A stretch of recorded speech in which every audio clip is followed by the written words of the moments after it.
Friends, yesterday we have learned accounting equation,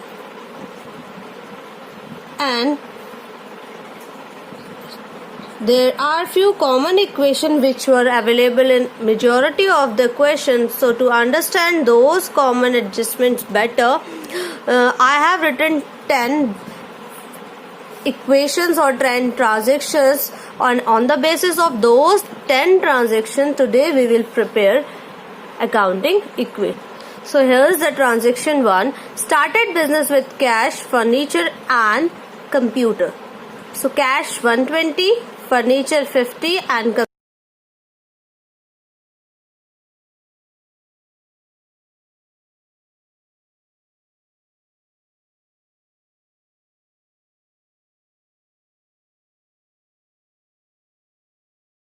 prepare the columns. Accounting equation, first column is of transaction, then assets and liabilities. Further on, these columns were divided according to the question.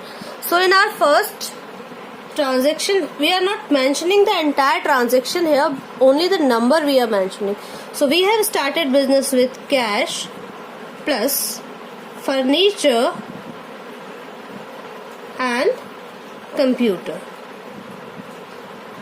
So with these three things we have started business, and we know that whatever businessman is investing at the beginning, that entire will be the capital of the firm. So in the question, cash is given 1,20,000, then plus furniture is given 50,000, and then you will again add computer is given 30,000. So sum of these three figure is 2 lakh. So capital is 2 lakh at the beginning. Now second transaction is given purchase goods for cash and for credit from Mohan. Now when we are purchasing goods for cash, first of all हमने purchase किया और goods किया, तो what will be increase in stock, तो stock increase होगा, ये चीज हमें पता चल गई. अब when we have the cash purchase, तो कैश परचेज हुई है, हमारे कैश को कम कर देगी. कैश परचेज से क्या होगा, कैश कम हो जाएगा. प्लस फर्नीचर पे कोई इफेक्ट नहीं रहेगा, कंप्यूटर पे भी कोई इफेक्ट नहीं रहेगा.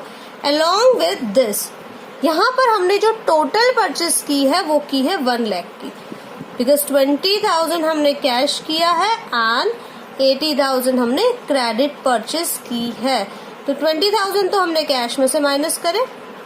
Now 80,000 we are talking about the rest. 80,000 credit purchase जब भी हम करते हैं तो हमें फ्यूचर में एक अमाउंट पे करना होता है, जिससे हमारी लायबिलिटी जनरेट होती है और इससे हमारी क्रेडिटर्स बेसिकली जनरेट हो जाते हैं. क्रेडिटर्स, तो जब क्रेडिटर आपके जनरेट हो गए, फर्स्ट ऑफ ऑल कैपिटल में कोई इफेक्ट नहीं पड़ेगा, प्लस 80,000 के आपके क्रेडिटर्स जनरेट हो गए. जैसे ही हमारे पास दो इक्वेशंस आ जाती है, हम अपने इक्वेशन को फाइंड आउट कर लेते हैं कि हम राइट ट्रैक पर हैं या नहीं. तो हमारी न्यू इक्वेशन जो है वो बन जाएगी, new equation, we will write new equation 120 minus 20,000, that is 1 lakh, then 50,000 as it is, plus 30,000 no effect, and then plus 1 lakh. If you will add this side, 2,70,5,6,7,8, 2,80,000. Now again 2 lakh this side because no change in capital, plus 80,000. So 2,80,000, both the sides were equal. तो accounting equation क्या हो रही है, assets is equal to liabilities satisfy हो रही है. Third हमारा जो ट्रांजेक्शन है, ऑलवेज रिमेम्बर हम न्यू इक्वेशन के ऊपर हेड क्लोज करेंगे, दोनों साइड से इसको इक्वेशन को क्लोज नहीं करेंगे. दोनों साइड से जो इक्वेशन क्लोज होती है उसे हम कहते हैं फाइनल इक्वेशन. सो थर्ड से सोल्ड गुड्स कॉस्टिंग 80,000 एंड कितने में बेचा हमने, 1 lakh. And here the question is not clearly saying that credit sale है या फिर कैश सेल है, तो हम इसको कैश सेल मानते हैं. जब तक क्वेश्चन में क्लियरली आपको नहीं दिया है कि क्रेडिट है या कैश है, तो आप इसको कैश मानेंगे. अब इतना तो हमें पता चला, हमारे पास 1 लाख रुपए आ गए. We have got 1 lakh rupees. Now how we have got 1 lakh rupees? By selling out the goods of 80,000. देखो 80,000 का गुड्स बेच दिया, यानी स्टॉक कम हो गया 80,000 से. 1 लाख रुपीज हमारे कैश में आ गए. अब इसका जो डिफरेंस है वो है प्रॉफिट. सो प्रॉफिट कितना है? 20,000. Profit always added in the capital. अभी फिर से हमारे पास दो चीजें हो गई हैं, दो लाइंस. जैसे ही हमारे पास दो फिगर्स आ गए, हम अगेन न्यू इक्वेशन बना लेते हैं. This is again new equation. The numbering which I am doing, that is for the transaction. Numbering indicates transactions. So 2 lakh rupees का आपके पास कैश है, प्लस फर्नीचर है आपके पास 50,000 का, 30,000 का कंप्यूटर्स एंड 20,000 के गुड्स अभी आपके बचे हुए हैं. Here we have 2,20,000 and 80,000. अब 2,20,000 plus 80,000, 3 lakh, and here also 2 lakh, 3 to 5, 2,50,000, 60, 70, 80,000 and 3 lakh. So both the sides were equal, 3 lakh. Fourth transaction, purchase furniture for credit. Again you have purchased furniture, तो furniture बढ़ जाएगा 7,000 से. Along with this purchase is a credit purchase. So आपके creditors बढ़ जाएंगे 7,000 same amount से. Rest कोई effect नहीं पड़ेगा बाकी किसी भी चीजों पे. अगेन आपके पास दो चीजें अवेलेबल है, तो आप फिर से न्यू इक्वेशन बना लेंगे. Again you will prepare a new equation, and always remember, whenever you are adding two items, this line should be drawn so that the person can judge that you have added up or you have done the addition or subtraction with the given amounts. So 57,000. Now the furniture you have costing 57,000, computer 30, stock 20, and 2,20,000 plus 87,000. Both the sides were increased by 7,000, so 3,07,000 will be the total of both the sides. This is your new equation. Now after fourth transaction, fifth one is paid to Mohan. Now paid to Mohan. Who is Mohan? You have purchased goods from Mohan, so you have increased the creditor by purchasing goods from Mohan. Now what we will do? We have paid 50,000 to Mohan. अब पे करना है तो पैसे कम हो गए और बाकी किसी पे कोई इफेक्ट नहीं पड़ा. अभी पैसे तो कम हुए, along with that creditors also decreased. So when creditors were decreased, again you will add up both the sides. So look at this, 1,50,000, 57,000, 30,000, 20,000, 2,20,000 plus here also we need to subtract 5, 6, 37,000. Total दोनों side का बराबर होगा क्योंकि 50,000 हमने यहाँ से subtract किए तो 50,000 कैश में से भी सब्सट्रैक्ट किए हैं. Now it's new equation. Now 6 is commission paid. अब कमीशन पे किया है तो कैश में ही पे किया होगा, कैश से 2,000 रुपीज कम हो जाएंगे.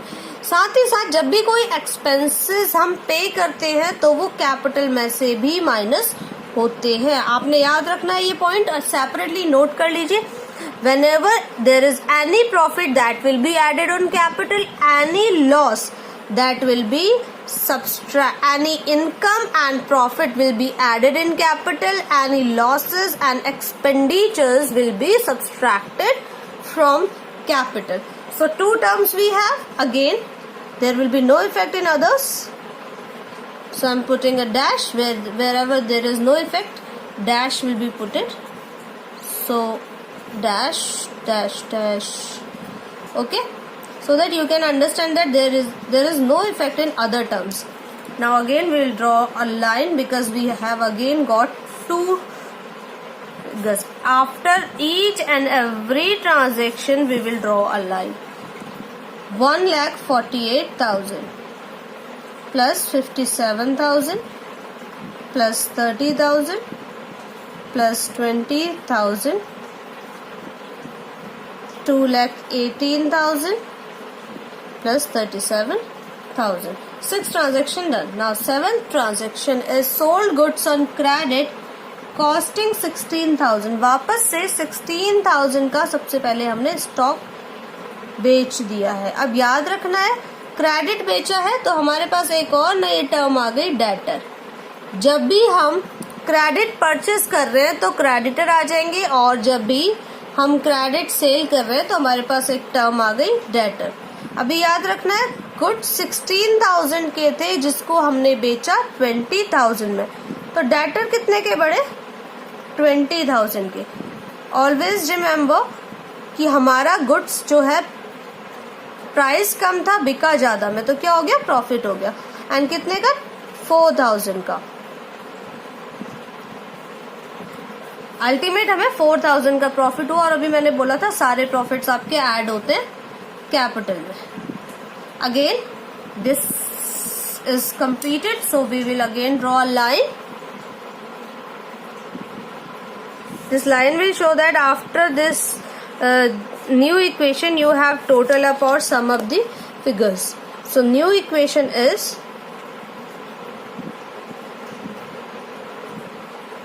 $1,48,000 plus 57,000 plus 30,000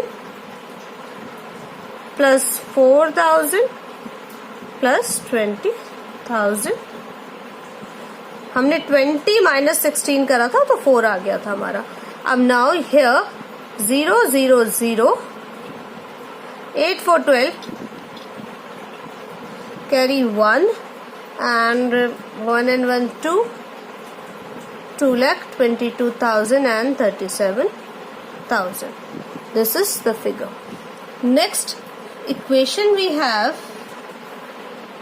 cash paid to Mohan in full settlement. Mohan से हमने क्या किया था हम ऊपर के क्वेश्चन में देखेंगे. तो मोहन से हमने गुड्स खरीदे थे क्रेडिट में और उसको कैश पे कर दिया. अब देखो गुड्स जो मोहन के गुड्स की कॉस्ट थी वो कितनी बची थी.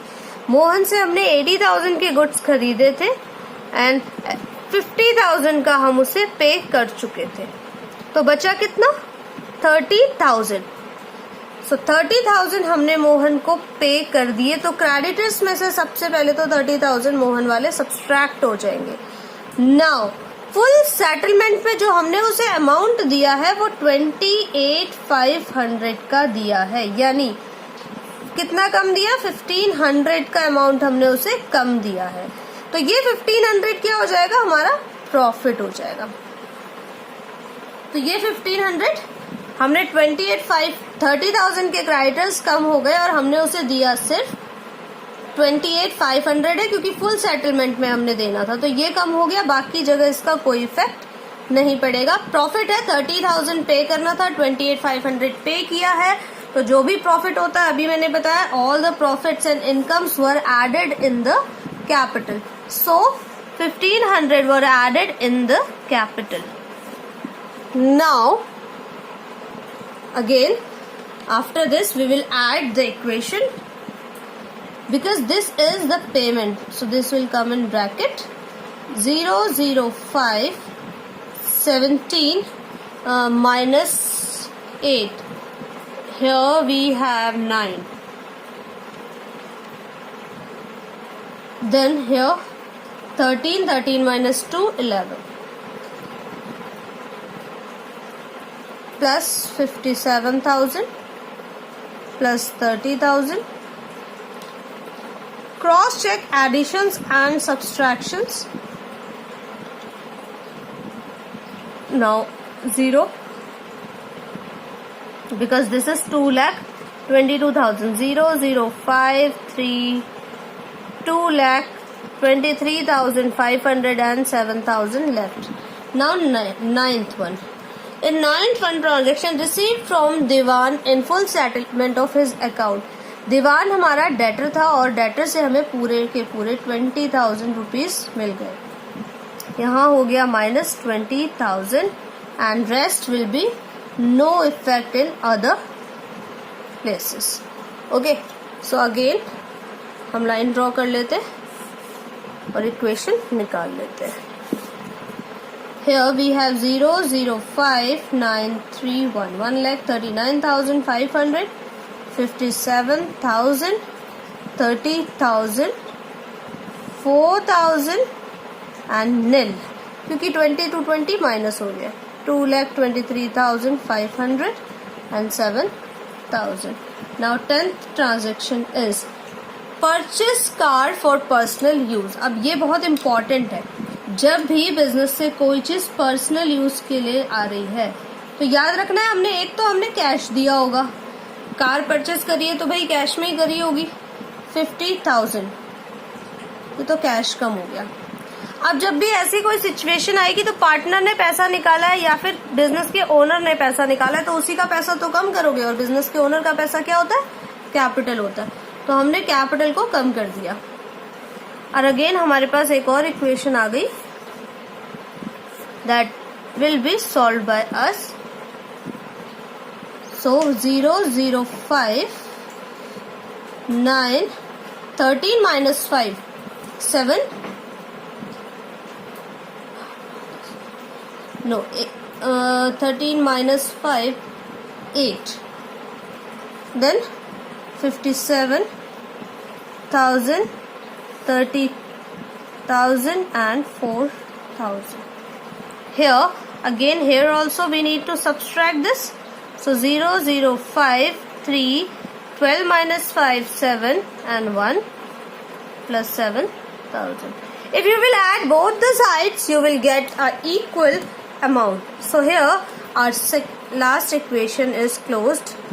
So we have closed this from both the sides and this equation will be known as final equation.